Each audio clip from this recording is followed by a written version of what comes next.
네, 현재 시각 8시 23분 지나갑니다. 지난주 국내 증시 보니까 후반 들어서 그래도 뭔가 좀 기술적 반등을 좀 보여주는 듯한 모습이었고 그렇다고 아직 추세 방향을 논하기는 좀 이른 감이 있는 것 같고 이것도 이번 주 슈퍼위크잖아요. 예, 그러니까요. 그나마 이렇게 조금 지난주 1월 들어서 이렇게 계속 약세를 보이던 시장에 조금 변화가 생기나 그리고 또 섹터별로도 조금 이제 그동안 굉장히 진짜 2차 전지가 많이 부진했는데 네네. 2차 전지가 또 이렇게 급반등의 양상을 보였는데 그 이제 지속 가능성 여부가 굉장히 이제 궁금해지는 그런 주간이 됐습니다.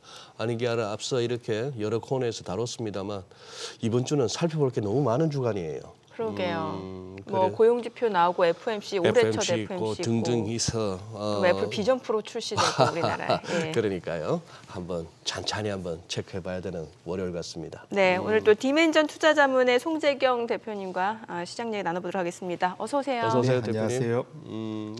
한번 지난주 우리 뭐 보자. 미국부터 한번 살피고 우리도 살피고 해서 주간적으로 주간 흐름을 한번 정리 한번 해주시죠. 사실 뭐 미국은 실적 발표로 인해서 일비한 뭐 한 주간이었고요. 예. 뭐 당연히 실적이 우리한테 이제 좀 안 좋았던 거는 인텔 실적 발표 때문에 인텔이 실적 발표 이후 시간 그 다음 날 마이너스 한 12%까지 빠졌었죠.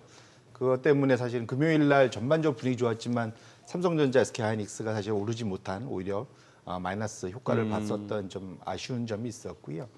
오히려 이제 미국보다는 그 중국에서의 훈풍 굳이 말하자면 중국이 지난주에 그 소위 지급 준비율을 낮추겠다. 네, 대략 이게 한 미국 달러 기준으로 한 1조 위안, 미국 달러로 한 1,400억 달러, 뭐 이 정도의 규모가 되는 걸로 제가 알고 있는데 그러면 대략적으로 그 중국에서 이렇게 미리 지준율을 2주 전에 우리 이렇게 낮출 거라고 얘기해 본 적이 없거든요.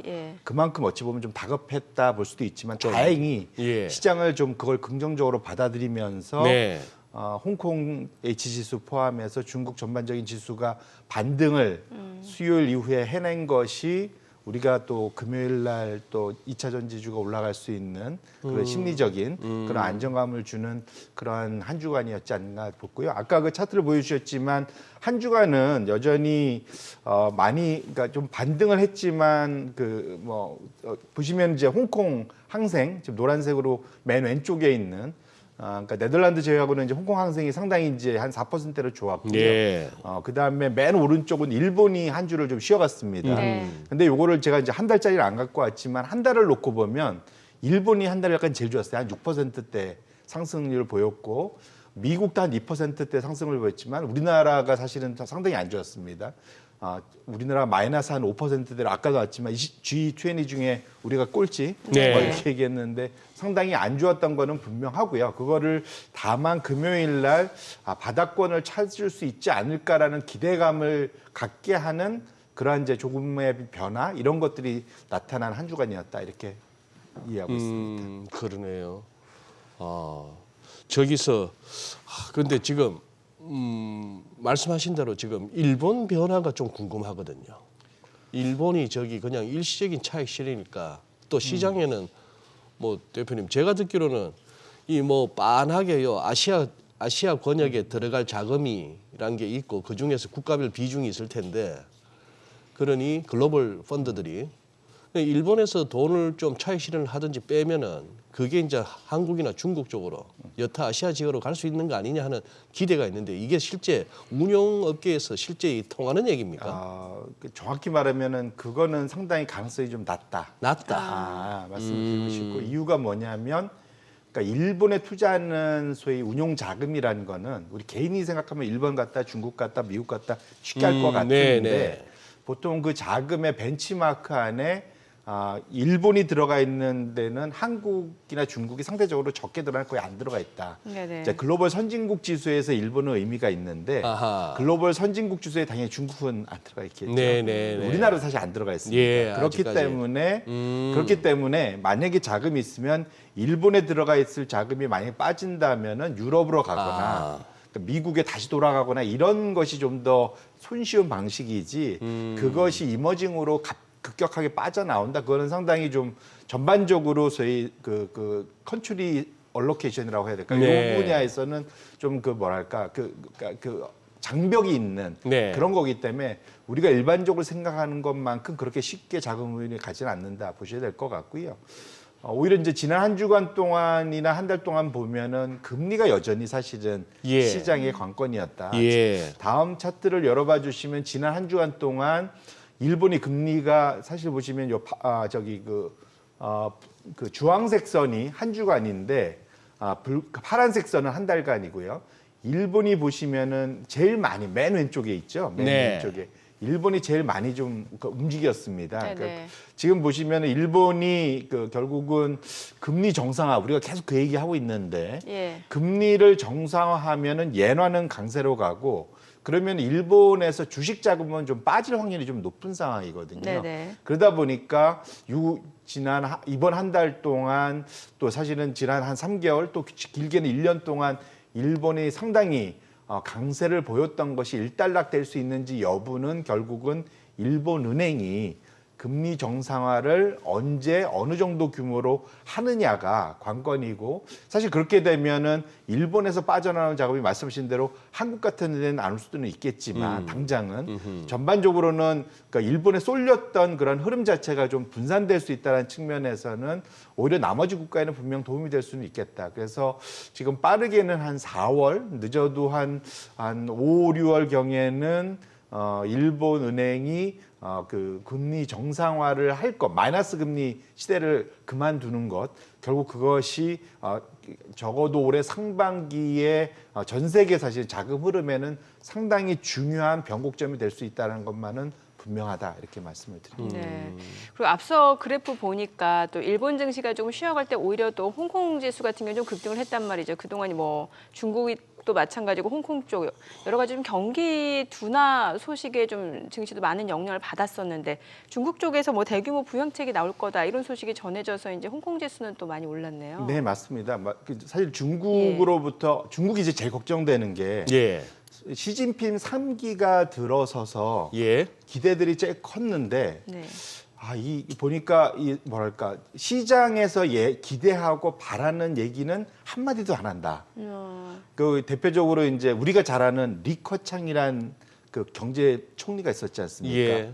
사실 리커창 지수를 만들 정도로 중국의 경제를 상당히 그 개방 경제로 많이 만들어냈던 분인데 네. 시진핑 3기에서는 이게 희한하게 이제 그 이름이 하나 빠집니다. 리창으로. 예, 리창 총재가 됐는데 총리. 리창 예. 총리가 됐는데 예.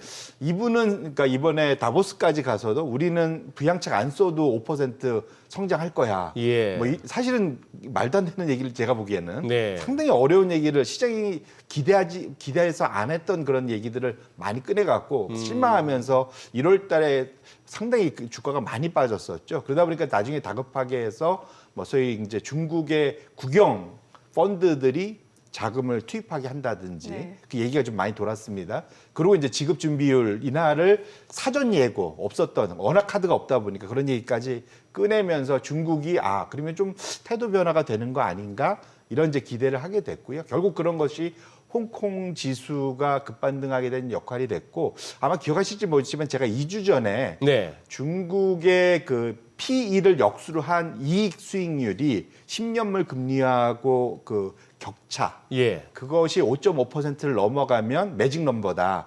중국이 바닥을 치는 수준에 와 있는 거다. 매번 그 이후에는 과거 한 15년 동안 한 5번 있었는데 항상 50% 이상의 1년 동안 수익률을 내줬다라는 말씀드렸는데 정말로 그래서 자금이 좀 돌아왔습니다. 그래서 지난 한 주간 동안 주간 자금 유입으로는 중국 역대 중에 최고 수준으로 들어왔거든요. 네. 방금 그 매직 넘버 다시 한번 조금만 천천히 한번 풀어 설명해 주시죠. 예, 2주 전에 제가 말씀드렸던 네. 건데 우리가 PER이라는 게 있지 않습니까? PER은 네. 잘 아실 테고. 예, 주가를 이익으로 나눈 네. 거잖아요. 요거를 이제 뒤집는 겁니다.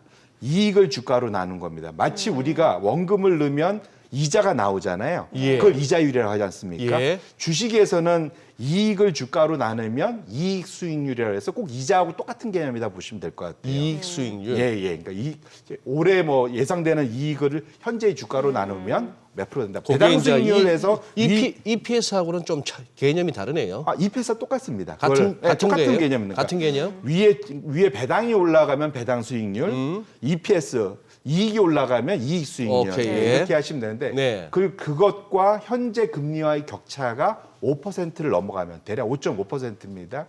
그걸 넘어가면 그만큼 주가가 많이 빠져 있다는 얘기죠. 그렇죠. 현재 예. 금리보다. 예. 그게 5.5%를 이제까지 지난 15년 동안 5번 정도 터치를 했는데 네. 그 이후로는 1년 내에 적어도 한 50%, 많이는 한 100%의 중국 주식이 오르더라. 이번도 그 케이스에 해당한다. 이게 적어도 왔으니까. 적어도 그리고 왔으니까. 이제 지급 준비율 인하 같은 카드가 나오다 보니까 과거의 경험을 가지고 기대감을 가지고 이제 그 자금이 확 몰려들었다. 그래서 네. 차트를 열어봐 주시면 중국에 주간 단위로 많이 들어왔는데 이제 신흥국 그 주간 수익률 3번 차트입니다. 열어봐 주시면 신흥국에 한 주간 동안 120억 달러가 들어왔어요. 이건 121억 달러네요. 그럼 지금 네. 보시면 파란색 선이 이제 주간 주식 유입인데 신흥국에 근데 이것이 이번에 파악되고 이런 저거의 거의 대부분이 99%가 중국에 들어간 자금. 저게 지난주 예, 지난 한 주간. 지난 주간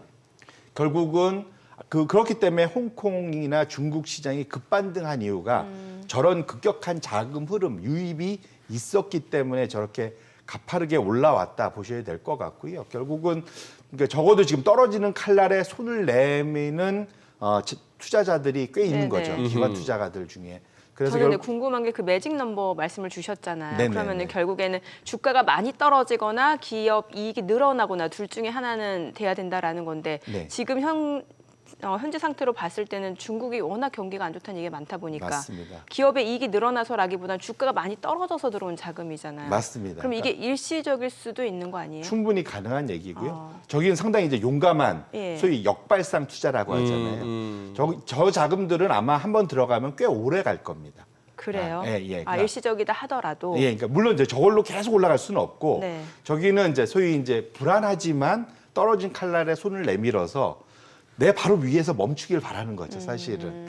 그러면서 이제 기다리는 거죠. 그리고 중국 정부가 움직이기를 바라는 사실은 그런 자금들이 이제 강력하게 들어왔던데 아까 말씀드린 이거는 통계적으로 네. 지난 15년간 있어왔던 레벨까지 지금 주가가 떨어졌기 때문에 결국 싸도 너무 싸다. 싸다라는 그러면 일단 싸면은 지금 사면은 더 물리는 거의 확률보다 네. 올라갈 확률, 기다리면 올라갈 확률이 더 높다라는 것에 배팅을 하고 있는 거다.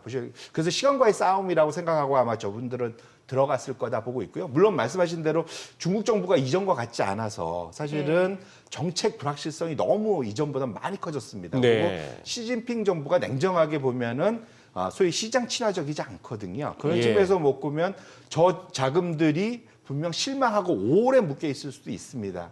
어쨌든 중요한 거는 과거의 경험 통계적으로 나타났던 낮은 주가 수준의 자금이 들어왔다는 측면에서 보면 글로벌 기관 투자자들이 어떤 걸 보고 투자하는지를 잘 확인할 수 있는 그러한 지표가 된다 이렇게 보셔야 될 것 같아요. 지금 네. 지금 대표님 왼쪽에 나와 있는 저 자료 차트를 보면서 드는 생각이 저 지금 붉은색 원으로 표시한 지난주에 자금 유입 신흥국 쪽으로 저렇게 들어왔는데 저 다음만 알면은 이게 돈 벌기 쉬운데 말이죠. 뭐든지 다음만 알면. 예, 그러니까 저 2015년처럼 저렇게 위로 짝대기가 쭉 솟았다가 그 다음에 바로 순유출로 이어지면 재미없는 거고 2020년, 21년 저 구간처럼 제법 저 막대기가 이렇게 키를 갖다가 키운 채로 위에서 논다면은 이거 제법 가는 장이고 위로. 그래서 결국은 제가 계속 누누이 네. 중국이 앞으로 어떠한 정책을 내놓느냐에 따라서 중국 주가가 정말 우상향할 수 있다. 그러면 우리도 좀 혜택을 볼 수 있을 것 같은데요. 대표적으로는 중국 재정 부양책이 너무 인프라 투자에만 너무 몰빵하지 말고 네. 사실은 지금 중국이 필요한 거는 내수 진작인데 그 내수가 인프라 내수가 아니라 사실은 개인 소비가 늘어나야 되거든요. 왜냐하면 지금 중국이 다시 저축률이 늘고 있습니다. 중국이 사실은 저축을 많이 하는 국가거든요. 네. 근데 거기에 대고 더 좀 저축을 한다는 거는 그 개인들이 불안하니까 미래가 불안하니까 돈을 움켜쥐고 안 쓰는 거거든요. 이게 이제 소위 이제 절약의 함정이라고 그러니까 소위 이제 그런 그 일종의 그런 그 잘못된 그런 판단들을 하게 되는 건데 지금 상황에서는 중국 그 정부가 재정 부양책을 개인들이 지갑을 열 수 있게끔 유도하는 것이 현명한 방식이고 그런 것이 나온다면 아마 자금이 소장님께서 말씀하신 대로 지속적으로 들어올 수 있는 빌미를 줄 수 있겠다 이렇게 말씀을 드립니다. 참 이렇게 그걸 갖다가 유연해졌다고 봐야 될지 아니면 모양새가 빠졌다고 봐야 될지 중국은 보통 이렇게 대책을 내놓더라도 토요일, 일요일 날 막 대책을 내놓고 당장 월요일부터 적용한다 이래가지고 우리가 깜짝깜짝 놀라고 주말에 혹시나 중국발 뉴스가 뭐가 있나 체크를 했는데 이번에는 한 2주, 한 보름 정도 앞서서 맞습니다. 우리 지준율 내릴 거야라고까지 얘기할 정도면 이런 식의 어떤 그 정책 발표하는 모양새도 어떻게 평가해야 될지도 좀 애매하고. 그러니까 근데 저 아까 말씀하셨지만 리커창에서 커 빠진 리창 총리라고 합니다만 지금 우리 대부분 우리 국민들이 리커창 총리 예전에 원자바오 총리 이런 사람들은 이름을 기억을 하는데 지금 리창 총리 기억하시는 분들이 잘 없을 것 같아요. 네. 그러니까 저는 좀 아쉬운 게 왜 저 중국이라는 저 대국에서 시진핑 주석만 보이냐는 거죠. 엄청난 나라인데 시 주석 외에는 보이지가 않습니다. 그래서 뭐 결국은 좀 안타까운 거는 이제 중국이 최근 들어서 사실은 미국과 중국이 원래는 한 2025년이면 중국이 GDP로 미국을 앞설 거다. 빠르게 보면. 그 얘기 참. 원래는 30년인데 원래 땡겨졌다 얘기했는데 코로나19 시진핑 3기가 들면서 오히려 지금 그 달러 기준으로 놓고 보면 중국의 GDP는 역성장하고 있습니다. 오히려 줄고 있거든요. 네. 사실은 좀 중국 정부 입장에서는 좀 심각하게 봐야 될 거라고 저는 생각을 하고 있고요. 결국은 그것이 왜냐면 현재 경제 관료들이 눈이 안 보이느냐. 결국은 그러한 좀 너무 그 탑다운식의 그 좀 관료적인 그러한 권위적인 그러한 그 경제 정책들이 결국은 중국의 소위 역동성을 많이 떨구게 된 거 아닌가 이렇게 저는 개인적으로 좀 해석을 하고 있습니다. 네, 이번 주가 이제 올해 첫 FOMC 열리게 됩니다. 뭐 3월달 같은 경우는 이제 이번에는 이제 좀 금리가 동결되는 게 유력시 되고 뭐 연준 같은 경우는 하반기는 되어야 된다 이렇게 주장하고 있고 시장에서는 5월에는 그래도 금리를 인하할 것이다 이렇게 기대를 하고 있는데 일단 연준이 선호하는 지표가 개인 소비 지출, PC, 근원 PC가 이전에 발표된 걸 보면은 그래도 연준의 인플레이션 목표치에 상당히 좀 부합한 수준이었거든요. 네, 맞습니다. 그래서 지난 한 주간 특히 그 PC 이게 보통 12월 달께 1월 거의 말에 발표되죠. 마지막 주에 보통 발표가 되는데 지난주 목요일 날 발표가 됐죠. 상당히 좀 잘 나왔습니다. 그러니까 파란색 선이 이제 YOY 전년 동월 대비인데 그 소위 근원 물가죠. 근원 PC 물가가 그 에너지하고 식품 가격 뺀 거 2.9%로 예상치에 부합하게 나왔고요. 위에 밑에 보면은 주황색 선과 붉은색 선이 있는데 요거는 이제 MOM은 한 달 전이고 3개월 전, 6개월 전하고 비교해서 그러한 그것을 연유화한 거. 최근 한 3개월, 6개월 동안에 월별 흐름이 어땠느냐를 보는 것들을 미국에서는 이제 이걸 더 중요시하거든요. 제가 봐도 이게 좀 더 중요하다고 생각하고요. 그러면 이것은 거의 2% 밑으로 지금 거의 와 있는 상태입니다. 1.9, 1.8 정도로 사실상 요것만 놓고 보면 미국의 그 연준이 목표로 하는 목표 물가 수준 2%를 최근 한 3개월간은 달성한 거다. 6개월간은 달성한 거다. 그러다 보니까 시장에서는 3월 달, 원래는 한 1월 달, 올해 이번 달, 당장 이번 주 목요일, 내지는 3월 달에 금리 인하할 수 있다. 또 내지는 이러고도 왜 안 해? 이제 이미 다 목표 달성했는데 이렇게 해야만 연착륙이 좀 더 강해질 거야. 라고 생각하면서 시장의 기대감이 좀 더 강해진 그러한 수준의 물가가 발표가 된 거다. 이렇게 보셔야 될 것 같습니다. 지금 이래저래 뭐 1월 달에 들어서 우리 시장이 상대적으로 약하다 보니까 걱정스러운 얘기를 많이 하고는 있습니다만 사실 지금 보면은 바깥에 이렇게 그림들은 또 좋은 그림들이 막 나옵니다. 유럽은 유로스톡스 50 같은 경우를 보면 이제 고점을 돌파하면서 사상 최고치까지도 한번 도전해보자 하는 상황이고 이제 중국은 살짝 이제 희망이 생긴 상황이고 물론 금요일 날은 한 3일 급등 이후에 좀 이렇게 숨고르기는 있었습니다만 어쨌거나 중국은 살아나야 되고요. 안 그러면 ELS 쪽이 너무 타격이 커질 텐데 그런 상황이고 우리도 조금 이제 지난 금요일 날 이제 희망을 보이기는 시작했는데 이 와중에 이제 결국 FMC가 여기서 시장을 갖다가 뭐랄까요 주저앉히는 역할을 하지는 않을 것이라고 기대해도 되겠죠.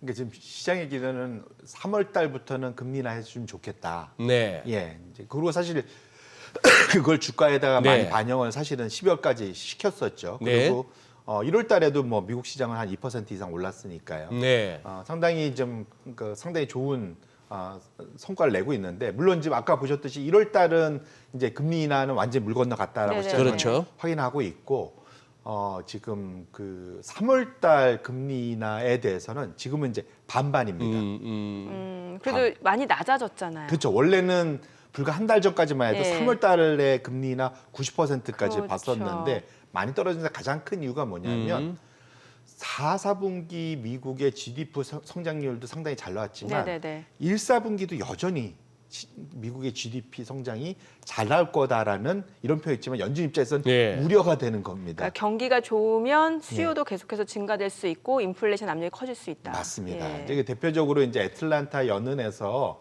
이게 이제 소위 그 고빈도 데이터들을 가지고 매일매일 발표되는 경제 지표를 가지고 향후 그 1분기에 얼마 정도 그 연율로 GDP 성장률이 전분기 대비 나올까 이거를 이제 그 매일 발표를 하는데 가장 최근에 첫 이제 1월 말 돼서 처음 발표가 된 숫자를 보시면은 차트를 한번 열어봐 주시면 시장에서는 전분기 대비 지금 소위 말하는 이제 이코노미스트들이 지금 예상하는 게 저기 뭐랄까요 그 파란색 음영 그게 이제 음영이 전체 미국의 한 10개 유명한 20개 유명한 경제학자들이 예측치를 발표하는데 그 레인지고요. 네. 그러니까 블루칩 그 소위 컨센서스란 게 지금 한 1% 전분기 대비 미국의 1사분기는 1% 성장할 거다.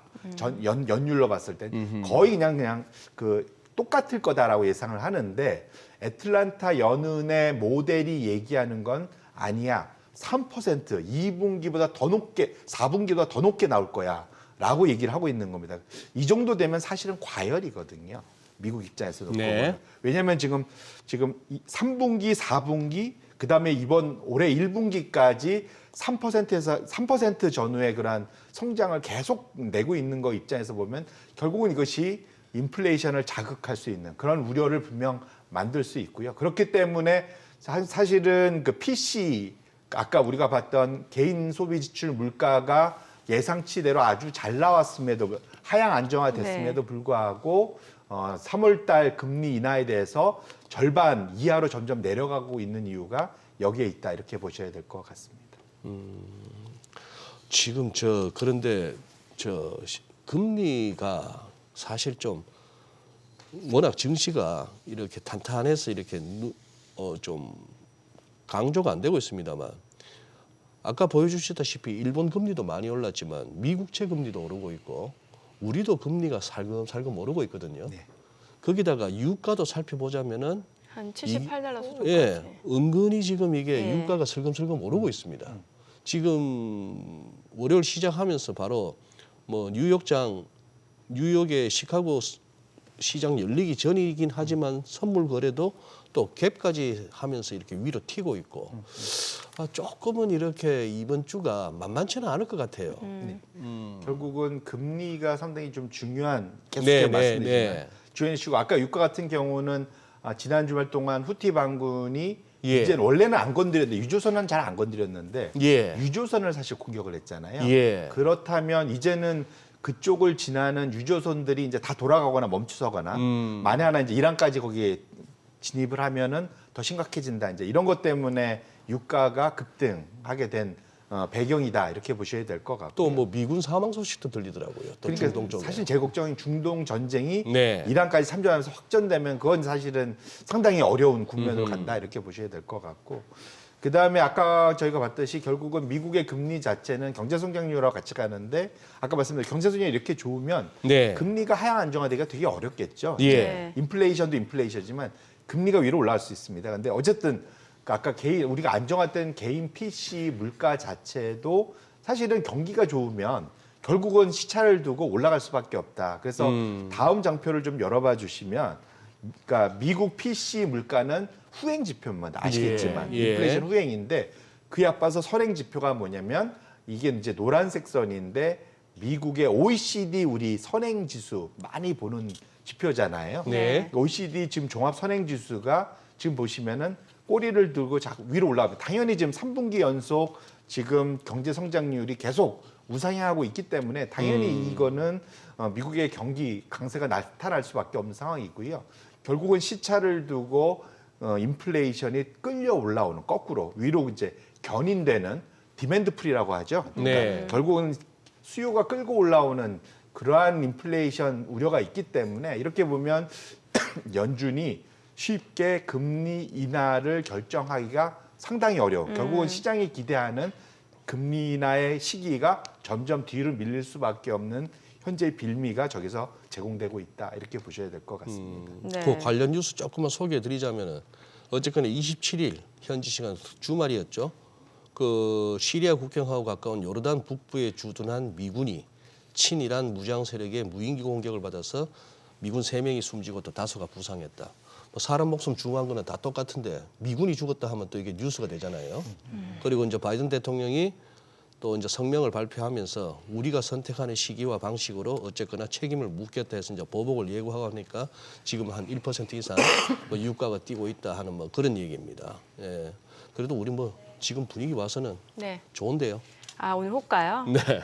일단 그럼 호가 먼저 좀 체크를 해볼게요. 그러시죠. 예. 현재 시각 8시 50분 향해 가고 있고요. 오늘 양시장 예상 체결지수 먼저 좀 확인해 보도록 하겠습니다. 코스피가 오늘 0.8%대 강세가 예상됩니다. 예상 체결지수는 2,499포인트. 자, 이렇게 되면 또 2,500선 회복을 또 시도해 볼 만한 시장 분위기인 것 같고요. 코스닥도 0.58% 상승이 예상됩니다. 예상 체결 지수는 842포인트입니다. 시가총액 상위 종목 예상 체결가 보도록 하겠습니다. 삼성전자 오늘 2% 강세가 예상됩니다. 지금 오픈 AI 창업자죠. 샘 알트만이 이제 삼성전자 그리고 SK 하이닉스 지금 경영진들을 만나서 반도체, 그러니까 인공지능 AI 반도체 협력에 관해서 논의했다라는 소식이 전해지고 있고요. 그러한 소식도 일단 주가에서는 좀 강세 모멘텀으로 이어지는 것 같습니다. 호가 분위기 굉장히 좋아 보이죠. 삼성전자 강세 출발 예상되고 있고요. SK 하이닉스도 1.2% 강세가 예상됩니다. 예상 체결가는 13만 7,600원. LG 에너지 솔루션이 1% 상승 예상되고요. 지금 호가는 38만 5천 원. 삼성 바이오로직스도 1.6% 상승이 예상됩니다. 예상 체결가는 78만 6천 원이고요. 삼성전자 우선주 보합 출발 예상되고 있습니다. 현대차입니다. 오늘 강보합권 예상되고요. 지금 예상 체결가는 18만 7,400원. 셀트리온이 0.27% 상승 예상되고요. 호가는 18만 2,700원이죠. 기아 0.3% 상승 예상되고요. 네이버 보합 예상됩니다. 포스코홀딩스가 오늘 0.6% 오름세 예상되고 지금 호가 분위기는 41만 5천 원으로 집계가 됩니다. 코스닥 시가총액 상위 종목 예상 체결가도 보도록 하겠습니다. 지난주 후반 들어서 2차 전지 관련주들 이제 가격 메리트가 좀 부각이 되면서 저가 매수세가 유입이 되는 모습이었죠. 오늘 에코프로비엠 지금 1% 상승세 이어갈 걸로 보이고요. 지금 호가는 24만 7천 원. 에코프로도 마찬가지입니다. 2% 상승 예상되고요. 예상 체결가는 54만 7천 원이죠.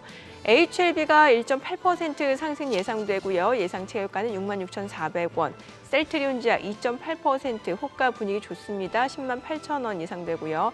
알테오젠도 1.8% 상승이 예상됩니다. 예상 체결가는 7만 8,300원이고요. 오늘 전반적으로 지금 2차 전지 또 제약주들 강세가 예상이 되고 있는 상황이고요. 계속해서 좀 다음 종목 호가 분위기도 좀 보도록 하겠습니다. 일단 지금 호가로 HPSP 최근에 이제 반도체 관련주들 좀 많이 올라왔는데 지금 HPSP 같은 경우는 호가에서는 하락 출발이 예상이 됩니다. 47,300원. 리노공업 1.8% 상승 예상되고요. 레인보우 로보틱스가 0.8% 오름세가 예상됩니다. 예상 체결가 17만 원. JYP 엔터테인먼트는 하락 출발 예상되고요. 신성 델타테크 오늘 1% 강세 예상되고요. 호가는 95,500원으로 집계가 됩니다. 자, 이제 개장까지 7분여 가량 남았습니다. 뭐 일단 전반적으로 뭐 반도체 관련주들 오늘도 상승세를 좀 이어갈 걸로 보이고, 또 코스닥 같은 경우는 2차 전지 관련주들 이제 지난주 금요일에 좀 반등을 보여주면서 네. 지금 코스닥 상승을 이끌고 있는데, 오늘도 이제 2차 전지 관련주가 이런 상승세가 이어질 수 있을지가 관전 포인트겠네요. 그렇죠. 예. 예. 일단 뭐 한번 이렇게 네네. 파동이 한번 돌아서면은 예. 그 다음에 어디까지 갈까? 그 가는 동안에 시간이 얼마나 걸리고 중간에 이제 잔파동이 어떻게 이루어질지 그는 어려운 문제지만 네. 1차적으로 짚어볼 수 있는 여기까지는 가능하지 않을까 하는 게 2,550은 보이는데 네. 오늘 지금 예상 체결 지수 봐서는 오늘은 일단 2,500 갖고 싸우겠다 하는 그런 분위기 아니겠어요? 거기서 좀 매매 공방이 펼쳐질 수 있겠죠. 예. 네, 그런 것 같네요. 그리고 이제 코스닥은 또 코스 2차 전지 관련주들. 그렇겠죠. 예. 예. 드디어 바닥 쳤나? 저게 이제 아마 제일 궁금할 겁니다. 왜냐면 2차 전지 갖고 계신 분들은 지금 또 비자발적으로 조금 오래 갖고 계신 분들도 꽤 있으실 것 같거든요. 그러시죠. 예, 네. 타이밍을 잘못 잡으신 분들은 좀 마음고생하셨을 것 같은데. 네, 그렇죠. 예. 아, 그래. 저거는 이제 또 예상 체결 지수하고 또 이따가 장 열렸을 때 하고도 한번 또 호가는 또 호가일 뿐이고 다 달라요. 예. 그동안 늘 그렇더라고요. 그래 왔는데 예, 예. 오늘은 좀 그래도 한번 기대해 봅니다. 예. 네네. 네. 앞서 저희가 이제 미국 쪽 얘기도 해봤고 이제 유럽 얘기도 좀 여쭤보고 싶은데, 사실 미국은 워낙 경기가 탄탄하다 보니까 금리 인하 시기가 늦춰질 거다라는 기대를 가져가도 시장에는 큰 충격을 주지 않을 수 있겠습니다만, 유럽은 좀 상황이 다른 게 예. 최근에 보면은 경기 지표가 좀 안 좋은 걸로 보여지거든요. 맞습니다. 그런데도 오히려 지금 금리 인하는 대한 논의는 시기상조다 이렇게 밝히니까 좀 이게 쉽지가 않네요. 네, 맞습니다. 근데 결론적으로는 금리 인하가 될 거다라고 예. 기대를 하면서 4월 달에 금리 인하 가능성을 거의 아까 봤던 확률처럼 거의 90% 예. 보고 있고, 그걸 사실 기반해서 지금 유럽 주가가 지금 아까 강세를 보이고 있는 예, 거다. 저는 예. 그렇게 이해를 하고 있고요. 실제로 유로존의 PMI가 12월 달께 지난주에 발표가 됐었는데, 네, 네. PMI는 잘 아시겠지만 구매자 관리 지수, 예. 이것이 결국 GDP에 선행해서 보통 저희가 많이 살펴보는 지표들인데, 50이 넘어가면은 확장 국면, 우리가 지난달보다 더 많이 살 거야.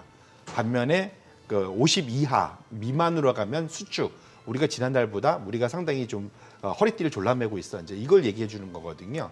그런데 보시면 지금 세 가지 색깔의 그림이 있는데, 어쨌거나 중요한 거는 제가 노란색 선으로 제가 좀 50을 쳤는데, 지금 한 3, 4개월 동안 계속 밑에 지금 계속 50 미만에서 유지가 되는 걸 확인하실 수가 있어요. 그래서 종합지수, 매니팩처링이 좀 마이너스 폭을 좀 줄이고는 있지만 50 미만에서 여전히 50 밑에 있다라는 걸 확인하실 수 있고, 그 다음에 지금 소위 종합지수 검정색 선인데 여전히 밑에서 한 48 정도에서 저공 비행을 하고 있는 걸 확인하실 수 있습니다. 이렇게 되면 지난 3분기 때 마이너스 성장을 했었습니다. 지금 저기 밑에 보시면은 그러니까 유로 지역의 전분기 대비 GDP 성장률인데, 특별한 상황이 아닌 경우에는 보통 이렇게 되면 4분기도 이제 마이너스 성장을 네. 할 거다.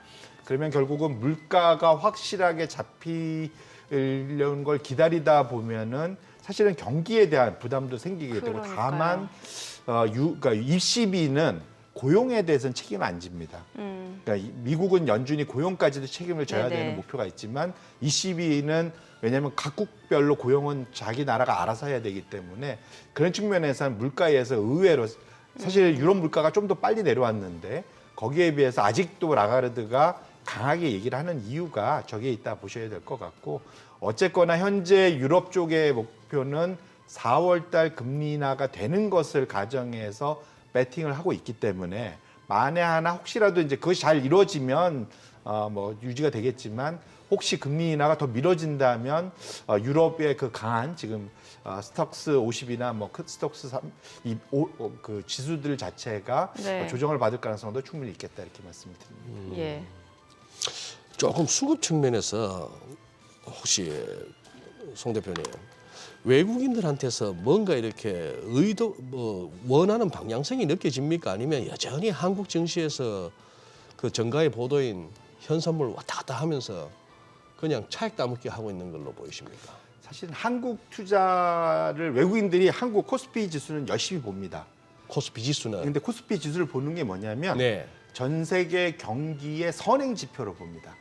그런 역할을 하죠, 사실. 네, 왜냐면 수출에 가장 민감하고 모든 분야의 수출 업종들이 다 있는 그런 네, 나라기 네. 때문에 그래서 보통 이제 경기가 확장되는 개선돼서 네. 올라가는 초기 국면에는 한국 시장이 투자하기 가장 좋은 그래서 보통 초기에 많이 들어오고요. 예. 지금은 거꾸로 말하면 전 세계가 코로나 때 재정을 풀어서 경기가 확장됐다가 네. 둔화되는 국면을 지금 가고 있잖아요. 지금 네. 대표적으로 유럽이 나타나고 있고 예. 중국도 헤매고 있고 사실은 지금 좋은 거는 미국 하나 거기에 이제 일부 일본 뭐 이 정도밖에 없는 상황이기 때문에 네, 네. 그렇게만 놓고 보면 사실은 한국 시장에 강하게 들어올 그런 유인 과거의 그런 몇십 년의 경험을 봤을 때는 강한 그러한 드라이버라고 하죠 보통 그런 유인할 수 있는 게 딱히 없다. 결국은 한국이 돌아서려면 그 구조적으로 돌아서려면 결국은 전 세계 경기가 다시 우상향으로 좀 돌아서는 모습이 나타나야만 강하게 사실 한국의 자신감을 가지고 투자할 수 있는 여건이 만들어진다. 이렇게 해석을 하시면 될 것 같습니다. 올해도 미국만 좋을 거다라는 인식이 많잖아요. 사실 그래서 만만치 않은 한 해가 될 거다라고 봐야 될 것 같고요. 사실은 지금 지난주에 또 깜짝 데이터가 발표된 게 우리나라의 또 바로미터가 옆에서 같이 경쟁하는 대만입니다. 글쎄, 예. 예. 대만 지표를 보면 대만이 왜냐면 우리나라를 좀 더 줄여놓은 거거든요. 그러니까 예. 왜냐면 거긴 조선 뭐 이런 건 크지 않지만 주로 전자 제품, IT 쪽이 좀 강국이지 않습니까? 네네. 결국 우리나라하고 그래서 수출 움직임이 거의 같은데 대만의 수출은 여전히 12월에도 좋았습니다. 문제는 12월 달에 수출 주문, 네. 그러니까 앞으로 수출이 더 될 거에 대한 주문을 받는 것이 원래 시장의 예상은 뭐 마이너스 한 1% 정도 생각을 했었는데 마이너스 16%가 나왔어요. 이게 너무 괴리가 큰데요. 그래 엄청 의외인데요. 그렇죠. 그래서 엄청 격차가 났습니다. 그래서 어디가 많이 줄었냐 봤더니 미국 그럼 이 얘기를 저희가 개장하고 조금 더 구체적으로 들어보도록 하겠습니다. 오늘 호가 분위기는 나쁘지 않은 것 같은데 확인해 보도록 하겠습니다. 개장합니다.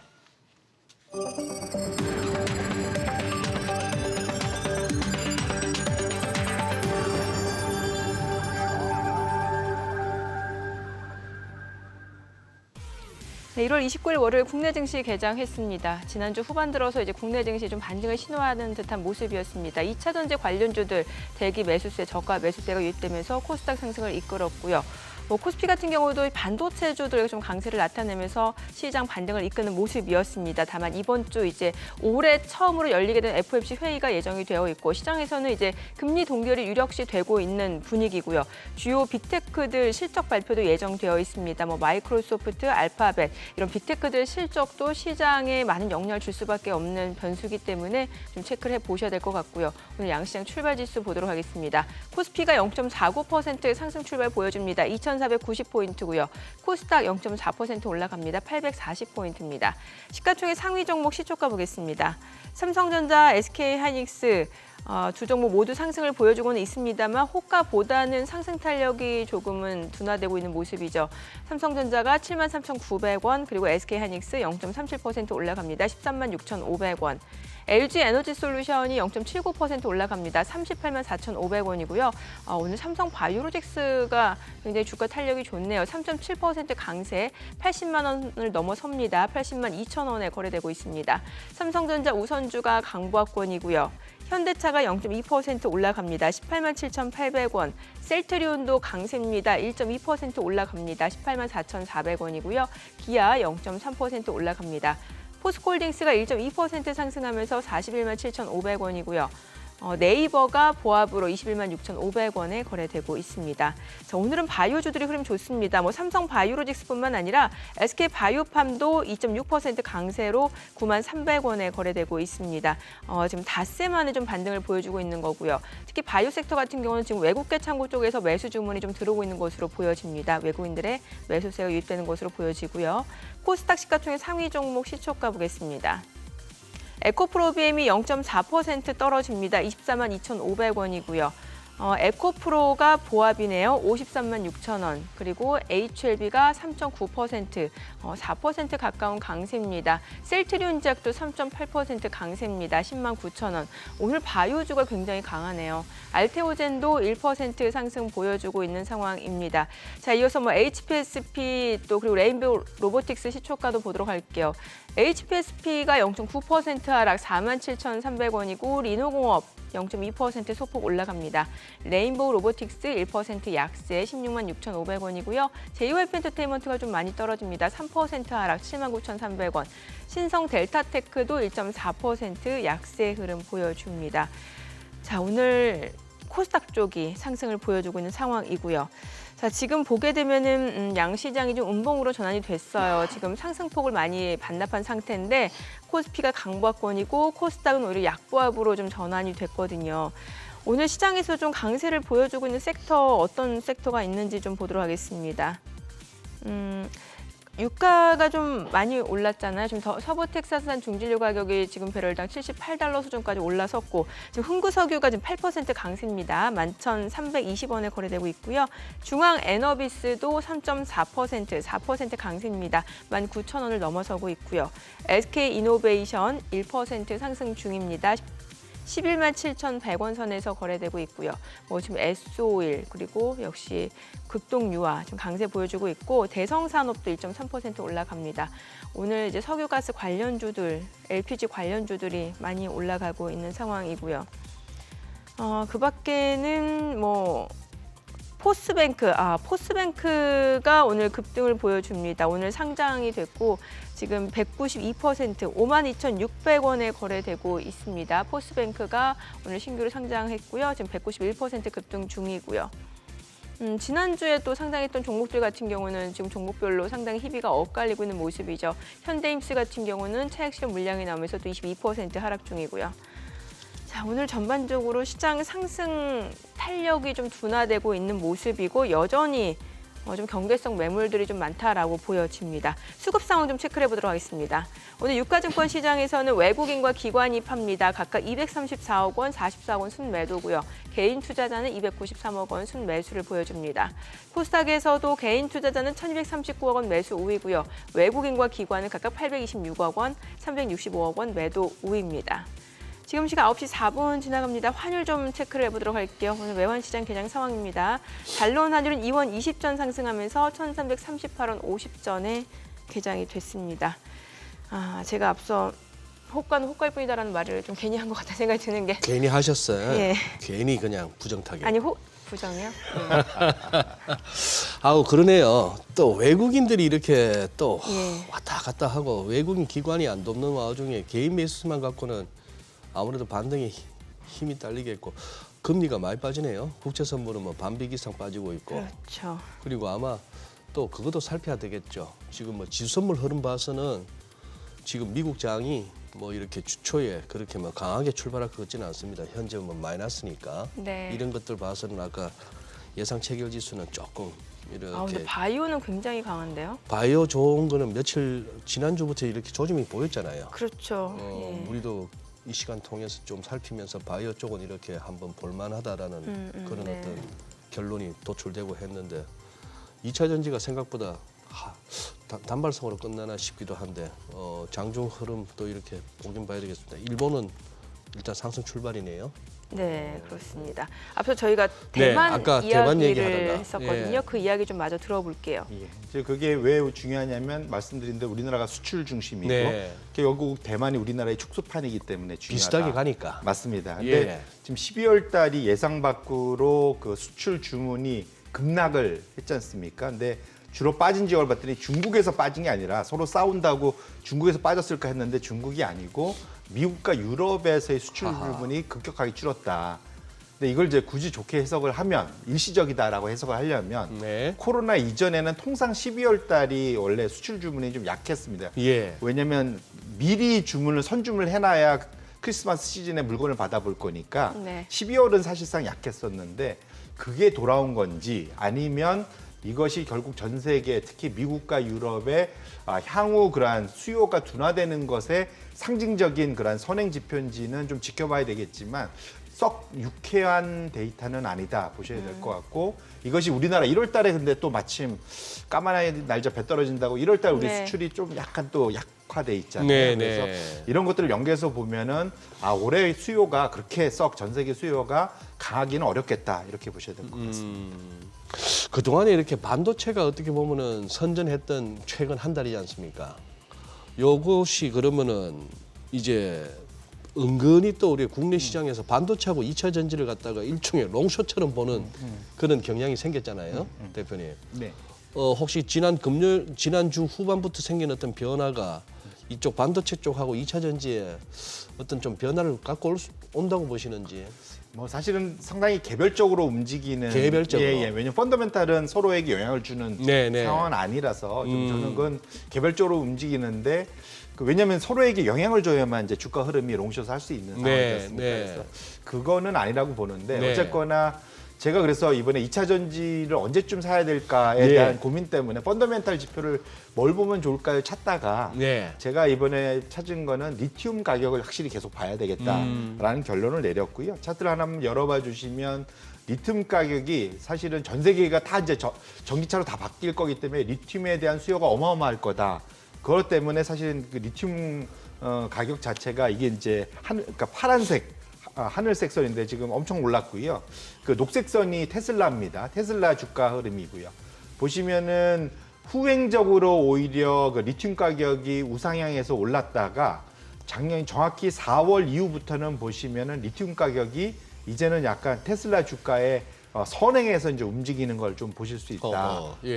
왜냐면 이제 리튬이 충분히 이전엔 공급이 너무 부족해 갖고 다 날렸는데 중국이고 호주고 리튬 광산 개발을 어마어마하게 했거든요. 네. 그러다 보니까 올해 공급 과잉이 작년에도 많았는데 올해도 한 16%가 넘쳐난답니다. 그러면은 지금 재고가 쌓이고 있는 상황인 거죠. 그러다 보니까 지금 앞에 그러니까 결국 테슬라 같은 데에서 차가 많이 팔려서 2차 전지가 많이 쓰여야만 사실 리튬 가격이 강세일 텐데 그러지 못하는 상황이다 좀 보셔야 될 것 같고 올해 내내도 여전히 지금 예측치는 사실은 리튬 가격 자체는 좀 안 좋을 거다라는 이제 그런 이제 분석들이 좀 여전히 있습니다. 그래서 제가 이제 이걸 갖고 온 거는 앞으로 안 좋다를 말씀드리고 싶은 게 아니라 지금 2차 전지 투자하시는 분들의 마음을 좀 그러니까 다잡을 수 있고 미리 선행적으로 볼 수 있으려고 하면은 앞으로는 좀 리튬 가격을 좀 열심히 보실 필요가 있지 않겠느냐.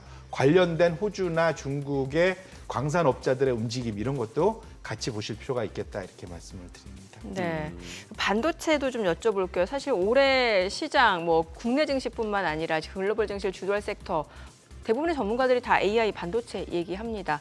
뭐 실제로 TSMC 실적도 굉장히 좋았고 또 샘 얼트만도 지금 우리나라 삼성전자, SK하이닉스 뭐 최고 경영진들 만나서 반도체 AI 반도체 협력 논의도 하고 있잖아요. 네. 반도체 지금 이제 시작이라고 볼 수 있는 거예요? 어떻게 봐야 될까요? 이게 이제 그 소위 산업으로 놓고 보면 시작이 맞는데 근데 엔비디아나 AMD 주가는 또 많이 올랐고요. 그래서 주가는 좀 많이 앞서간 거 예. 아닌가라는 우려 두 개가 동시에 공존하는 시점이다 말씀드리고 싶고요. 이제 다행스러운 거는 이달 사실은 10월 10일경에 발표가 됐었죠. 그러니까 전 세계 이제 세계 반도체 산업협회에서 월별로 전 세계 반도체 판매량이 어떻게 움직이느냐. 다행스럽게 15개월 만에 마이너스 성장을 멈추고 플러스로 돌아섰습니다. 저기 차트에 보시면 저게 사실 희망을 좀 주는 그런 데이터라고 보시면 좋을 것 같고요. 결국은 공급망에서 공급을 축소하면서 재고를 소진하다 보니까 이제 판매가 다시 가격도 올라가고 판매량도 올라가는 그런 모습으로 좀 돌아섰다는 측면에서는 좀 긍정적이다 봐야 될 것 같고요. 아까 말씀 주신 대로 지금 그 AI 수혜를 볼 수 있는 것 중에 대표적인 게 이제 우리나라에서는 삼성전자하고 SK하이닉스일 텐데 이번에 이제 아마 실적 발표 때 그 AI 향에 대한 얘기들이 많이 나올 겁니다. 네. 그런데 인텔 사례만 놓고 보면 알 수 있듯이 사실 인텔이 데이터 서버향 그러니까 AI 쪽 말고 네. 그쪽은 사실은 생각보다 그 시장의 기대를 미치지 못하면서 주가가 많이 어려웠던 걸 또 확인하실 수가 있었잖아요. 그래서 시장의 그 반도체 전체 규모 안에서 AI는 여전히 좀 일부입니다. 거기가 고가고 빠르게 성장하긴 하지만 그래서 나머지가 얼마나 가느냐를 여전히 보셔야 될 것 같고요. 지금 AI의 최대 수혜는 필라델피아 반도체 주소에 있는 종목들이고 주가가 이제 필라델피아 반도체 지수와 같이 움직이는데 SK 하이닉스는 이미 그걸 넘어서면서 잘 가고 있습니다. 예. 만약에 현 시점에서 마음을 좀 더 편하게 투자한다면 물론 주마가편도 좋지만 오히려 삼성전자가 거기에 비해서는 좀 덜 간 측면이 있거든요. 예. 그러면 보통 통상 여기서는 캐치업 스토리라고 하죠. 그래서 바닥에서 이제 끌어올릴 수 있는 예. 후발 추격할 수 있는 분명 기회는 삼성전자한테 있다. 말씀을 드리고 싶고 다만 마지막으로는 상대 성과 밸류에이션 측면에서는 삼성전자, SK 하이닉스가 비싸다는 게 아니라 예. 필라델피아 반도체 지수에 포함되어 있는 기업들의 주가가 너무 비싸요. 그렇다 보면 지금 그 다음 차트를 한번 열어봐 주시면 거의 닷컴 버블 수준이다. S&P 500 대비 필라델피아 반도체 지수의 밸류의 상대 성과가 하하. 지금 보시면은 3 와, 스탠다드 디베이션. 그러네요. 이게 이제 거의 일어날 확률이 0.27%. 지금 화면은 우측으로 지금 났으니까 0.15%. 밖에 안 벌어질 일이 지금 벌어진 거거든요. 그만큼 지금 사실 보면 성과가 엄청 과하게 와 있는 것만 그러네요. 분명합니다. 그래서 사실 여기서 빠져도 할 말이 없는 상황은 분명히 있다. 그렇게 놓고 보시면 투자는 하시되 지금 왜냐면 필라델피아 반도체 지수가 꺾이면은 우리도 같이 영향을 받을 가능성이 분명히 있기 때문에 그런 것들은 염두에 두시고 투자하실 필요가 있겠다. 이렇게 말씀을 드립니다. 네. 이렇게 월요일마다 송 대표님께서 이렇게 두루두루 짚어주시는데 보면 볼수록 이제 머리만 아파지는 거죠. 머리만 아파지면서 자꾸 이런 생각 드는 거예요. 와, 어쩌면 그 2020년 그 3월 이후 한 1년 반 가까이 이어졌던 그 장은 고민할 것도 없고 자고 나면 또 올라가 있고 뭐 먼저 터는 사람만 이상해지는 그런 장이었는데 그때 이후로는 그런 장이 없단 말이에요. 그 장을 갖다가 어떤 투자의 경험으로 처음 인식하셨던 이렇게 분들 입장에서는 뭐 이렇게 주식이 어려워 싶은데 원래 어려운 게 맞는 거죠. 쉬우면은 모두가 부자가 됐겠죠.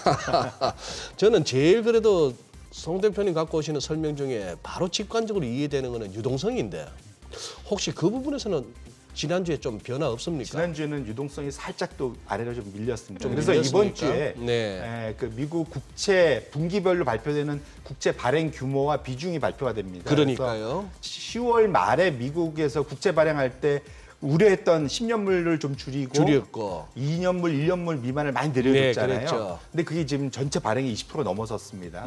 너무 과해요. 그래서 네. 10년물 발행이 이번 달에 얼마큼 나올지 이번 분기에 전체 규모가 얼마 될지가 중요합니다. 그래서 잘 지적해 주셨는데 유동성 공급의 최대는 미국의 국채 발행입니다. 그게 금리를 다 좌우할 거기 때문에 이번 주 수요일, 목요일 날 FMC보다 오히려 저는 그것이 더 중요할 수 있겠다. 겹치네요. 예, 맞습니다. 겹칩니다. 그래서 꼭 그거는 챙겨 보셔야 된다 이렇게 말씀드립니다. 네. 네, 오늘 내용 잘 들었습니다. 고맙습니다. 예, 감사합니다. 고맙습니다.